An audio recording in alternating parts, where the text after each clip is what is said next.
Hello students, I am Smita Parthe from Computer Science and Engineering Department, um, Oriental College of Technology, Bhopal.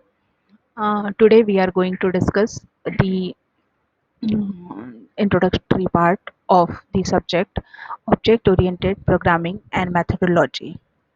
Okay, so uh, this is the uh, uh, differences between the procedural and object-oriented programming language. Why we need to see this difference? Because before object-oriented programming, there is some kind of programming languages on which people are working, which is procedural-oriented programming languages. So we need to distinguish on different factors what is in procedural programming language and what is in object oriented programming language. So you can see under procedural there are different types of procedures need to be designed or functions, we can say. In object oriented, instead of procedures there are methods for achieving the functionality. Okay, in procedural, records are there, but in case of object oriented, objects are there. In procedural, modules are there instead of modules. In object oriented, classes are there. In case of procedural, procedure calls are there to interact uh, in different procedures. Procedure calls are made.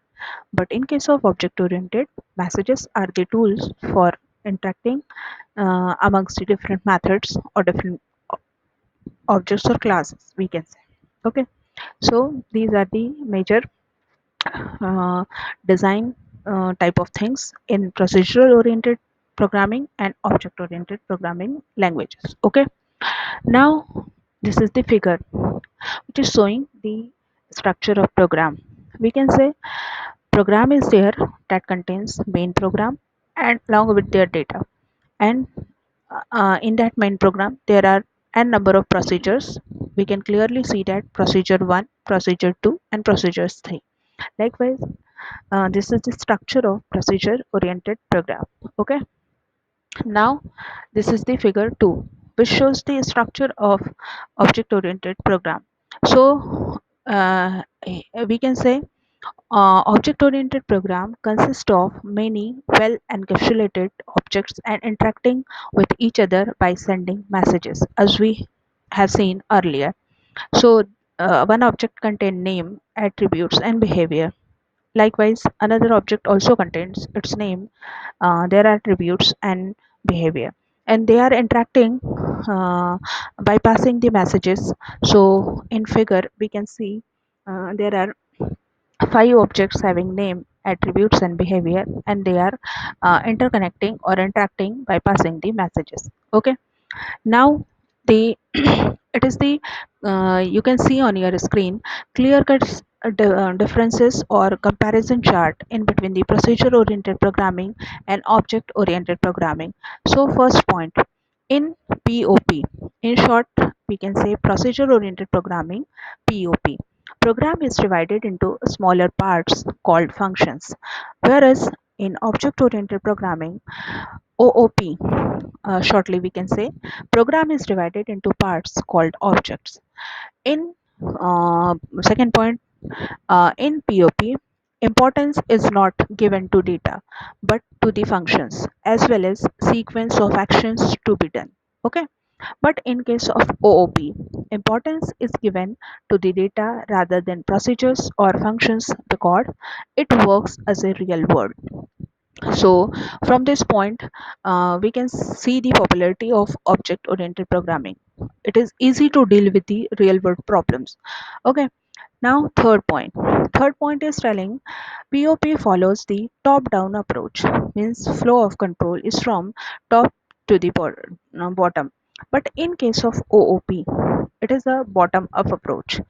Its control is flowing from bottom entities to the top entities. Fourth point of difference, POP does not have any access specifier, but in case of OOP, For the security reasons, it has different access specifiers named public, private, protected, etc. Fifth point of difference. In POP, data can move freely from function to function in the system. But in case of in OOP, objects can move and communicate with each other through member function. So we can clearly see in this point, free movement of data is prohibited. Okay.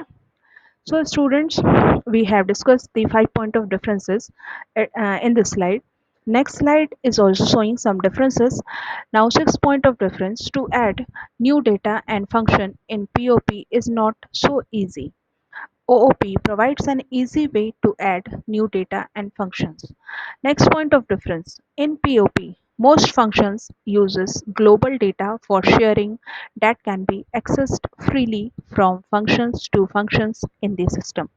Whereas in OOP, data cannot move easily from one function to another function. It can be kept public or private so we can control the access of data. Okay, so again, by this point we can see that security, implicit security we are having in case of OOP. 8 point of difference: POP does not have any proper way for hiding data, so it is less secure. OOP provides data hiding, so provides more security. Okay. Now, next point of difference. In POP, overloading is not possible, but in case of OOP, overloading is possible in the form of function overloading and operator overloading. So, this is the another difference. Next point: examples of POP: C, VB, Fortran, Pascal, COBOL. But in case of OOP, C++, Java, VB.NET, C++.NET, these are the examples of OOP languages. Thank you. Thank you very much.